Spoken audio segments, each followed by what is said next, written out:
हम आज भी जो है वो पुराने जो तरीक़ेकार हैं उनके मुताबिक जो है वो ज़िंदगी गुज़ार रहे हैं। आज हम बात करेंगे कि ऐसे कौन से 6 सीक्रेट हैं कि जिसकी वजह से इंसान जो है वो अमीर हो सकता है।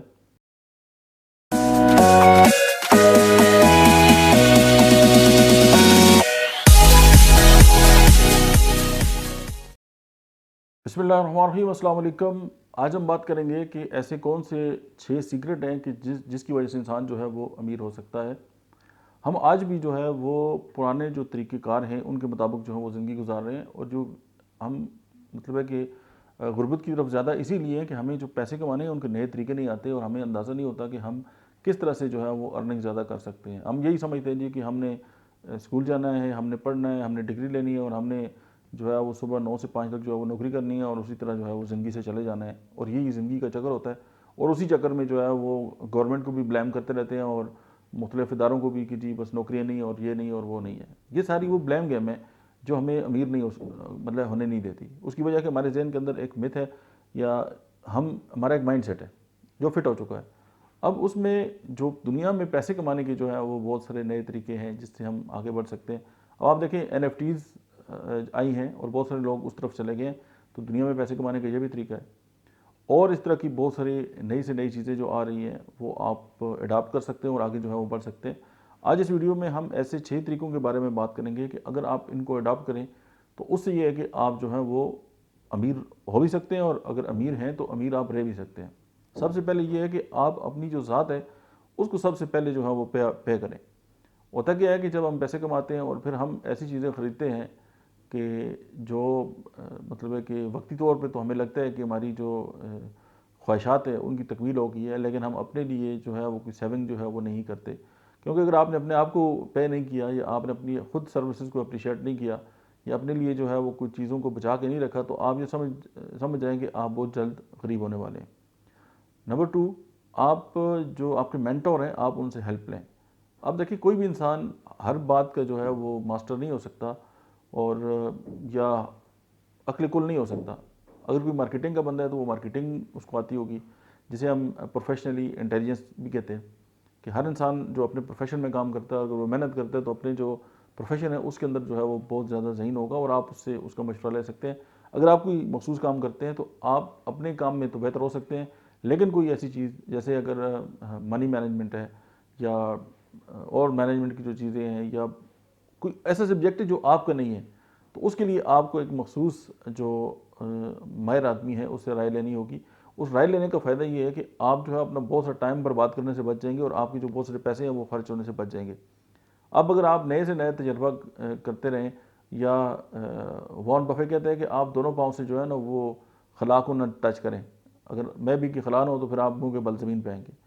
तो उसका ये है कि आप इतना ज़्यादा रिस्क ना लें कि आप बिल्कुल जो है वो ज़ीरो हो जाएँ। कुछ लोग आपको ये भी कहते नज़र आएँगे जी कि आप अपने पैशन को जो है वो फॉलो करें, आप अगर नौकरी करते हैं तो आप उसको छोड़ दें, तो बस आप अपनी कश्ती जला के आ जाएँ तो फिर आप बाढ़ में जाएँ उनकी बला से। ये इंतहाई गलत अप्रोच है। जब आप किसी जगह जॉब करते हैं तो आप वहाँ से कितना सीखते हैं।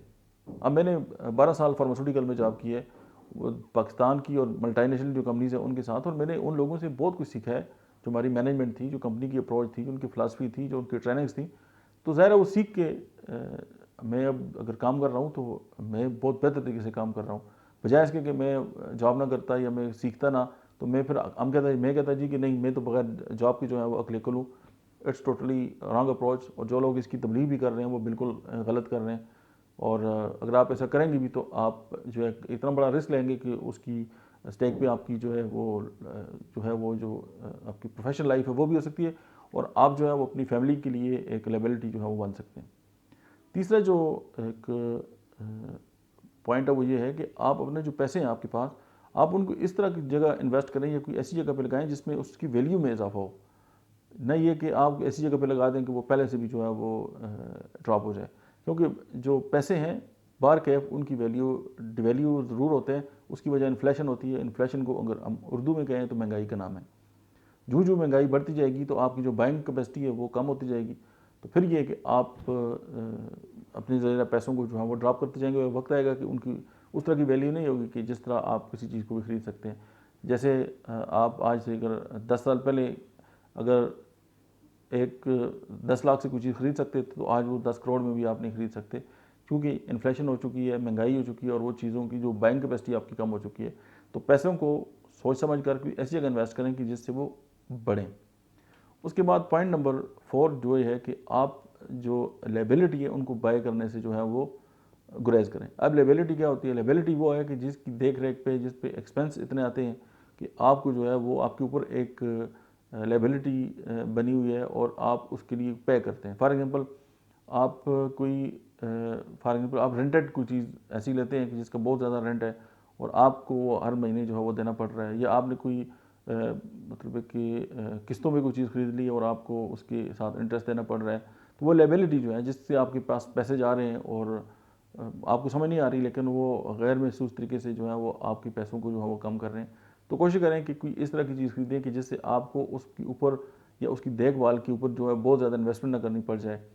अब कुछ लोग ये है ना कि वो बड़ी गाड़ियों के बड़े शौकीन होते हैं, ज़रूरत के अलावा वो महंगी से महंगी गाड़ियाँ लेते हैं, लेकिन वही गाड़ी सिर्फ 10-15 मिनट सुबह चलती है, 10-15 मिनट शाम आके ऑफिस में खड़े रहते हैं और वो उनकी इनर सेटिस्फेक्शन ज़रूर होती है, लेकिन वो रोज़ाना अपनी वैल्यू जो है उसको खो रही होती है, तो आपके पैसे जो हैं वो ज़ाया हो रहे होते हैं। तो वही काम आप किसी और गाड़ी से भी ले सकते हैं कि जो इतनी एक्सपेंसिव ना हो। ये भी एक अप्रोच है। हाँ, दिखावा या वो एक अलग से एक नफसियाती इशू है, उस पे हम फिर किसी बात करेंगे। तो पॉइंट नंबर 4 हमारा ये है कि आप ऐसी चीज़ें मत खरीदें जो आपके लिए लायबिलिटी या आपके ऊपर बोझ हो। पॉइंट नंबर 5 ये है कि आप जो है वो ऐसी जगह पे इन्वेस्ट करें कि जहाँ जिन चीज़ों की आपको समझ है। फॉर एग्जांपल आप स्टॉक एक्सचेंज को नहीं समझते या आपका इल्म नहीं है स्टॉक एक्सचेंज का, तो वहाँ पे आप गलती से भी चीज़ों को अपने पैसे जो इन्वेस्ट ना करें, क्योंकि खसारा ही खसारा है। तो अगर आप स्टॉक एक्सचेंज को समझते हैं तो आप ज़रूर इन्वेस्ट करें, आप वहाँ से पैसे कमाएंगे। तो इसी तरह आप एक बिज़नेस में किसी के कहने पे या किसी की बुनियाद पे, कुछ लोग ऐसे होते हैं कि उन्होंने कोई बिज़नेस शुरू किया हुआ था किसी बंदे की बुनियाद पे कि नहीं यार ये मेरा दोस्त है, इसको ये काम आता है तो मैं पैसे लगा देता हूँ। वो पैसे लगाएगा और दोस्त जो है वो 3 माह के बाद, चूँकि उसकी अपनी इन्वेस्टमेंट होती नहीं है, वो बोर होकर इसको छोड़ जाएगा, इसके पैसे डूब जाएंगे। तो आप अपने दोस्त को क्या कह सकते हैं? कुछ भी नहीं। तो हमेशा काम वो करें, इन्वेस्टमेंट उस जगह पे करें जिसकी आपको खुद की इन्वेस्टमेंट है।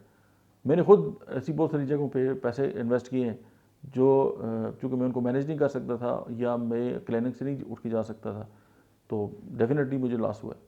तो अगर आपकी चीज़ें आपके कंट्रोल में हैं और आप उन चीज़ों को खुद समझते हैं, तो डेफिनेटली आपको नुकसान नहीं होगा। लोग आपको छोड़ के भी चले जाएँ या आपकी जो टीम है वो आपके साथ कोऑपरेट ना भी करे, आप नई टीम हायर कर सकते हैं, लेकिन अगर आपको अपना काम खुद नहीं आता तो फिर आपके साथ ये मामलात होते रहेंगे। तो पॉइंट नंबर 5 ये है कि आप अपनी चीज़ों को वहाँ पे यानी आपकी इन्वेस्टमेंट वहाँ पे होनी चाहिए जिस बिज़नेस को आप समझते हैं। और जिस बिज़नेस को आप नहीं समझते ना, इवन आप एक छोटा-सा अगर कार्डियो अगर लगाते हैं, रेडी लगाते हैं और आपको उस काम की टेक्नीक का पता है कि आप ये कर सकते हैं, तो आप ज़रूर करें। और अगर आप एक बड़े से बड़े बिज़नेस को अंडरस्टैंड करते हैं तो आप ज़रूर करें, अगर नहीं करते तो बिल्कुल अपने पैसे ज़ाया करने की कोई ज़रूरत नहीं है। अगर आप ऐसा करेंगे तो आप जो है वो अपनी बहुत सारे पैसे जो हैं वो खो देंगे। उसके बाद आप जो एलिमिनेट करें एक्सक्यूज़ेज़ को। दुनिया में मैंने बहुत सारे लोगों को मिला हूँ, हज़ारों लाखों लोगों से मेरी मुलाकात हुई है ज़िंदगी में, और मैंने देखा है कि कामयाब लोग अपनी जो कोई भी गलती है उसको एक्सेप्ट कर लेते हैं और फिर उसको ठीक कर लेते हैं, और जो नाकाम लोग होते हैं वो ब्लेम गेम खेलते रहते हैं और वो हमेशा दूसरों को इल्ज़ाम मोरद इल्ज़ाम ठहराते हैं। वो ये करेंगे कि मैं तो नालायक स्कूल में इसलिए था जी मेरे टीचर नहीं सही थे। अब उसी क्लास के अंदर बाकी जो स्टूडेंट होंगे वो टॉप पे होंगे और ये कह रहा होगा कि जी मैं चूँकि वो बस मेरे टीचर ऐसे नहीं थे, मुझे स्कूल अच्छा नहीं मिला, मुझे पेरेंट्स अच्छे नहीं मिले, मुझे ख़ानदान से कुछ जायदाद में ऐसा नहीं मिला, मैं जो है ना वो किसी ऐसे शहर में पैदा हो गया जी कि बड़े हालात ख़राब हैं। नहीं जी, मैं तो उस मुल्क में ही गलत जगह पे पैदा हो गया हूँ। अब वो गलती उसके अपने अंदर है, लेकिन वो दूसरों को इल्ज़ाम दे रहा है। तो ऐसे लोग ना तो लोग इनको पसंद करते हैं, ना ये लोग कारोबार में आगे जा सकते हैं, ना ये आगे बढ़ सकते हैं, ना ये अपनी चीज़ों का ख्याल रख सकते हैं। और फिर इनकी अपनी भी कोई ख्वाहिश नहीं होती कि मामू ने कहा तो ये कर दिया, चाचू ने कहा तो ये कर दिया, तो फिर वही ओ जी मुझे तो उन्होंने कहा था मैंने ऐसे कर लिया। तो आपका अपना दिमाग जो है वो कहाँ पे था। तो ये सारी वो बातें हैं कि आज हमने जो 6 पॉइंट डिस्कस किए कि सबसे पहले आपने अपने आप को पे करना है। सेकेंडली जो है वो आपने अपने जो मेंटोर्स हैं उनसे जो है वो मशवरा लेना है। उसके बाद आपने अपनी जो पैसे हैं आपने जो है वो इस जगह पे इन्वेस्ट करने हैं कि जहाँ से उसकी वैल्यू जो है उसमें इजाफा हो। आपने जो लेवलिटी है उनको खरीद मतलब है कि परचेज़ नहीं करना। उसके बाद आपने इस ऐसी जगह पे जो है वो अपने पैसे को इन्वेस्ट करना है कि जिस चीज़ को आप जिस बिज़नेस को आप खुद समझते हैं, और आपने ज़िंदगी से एक्सक्यूज़ेज़ जो है उनको निकाल देना है। That's it.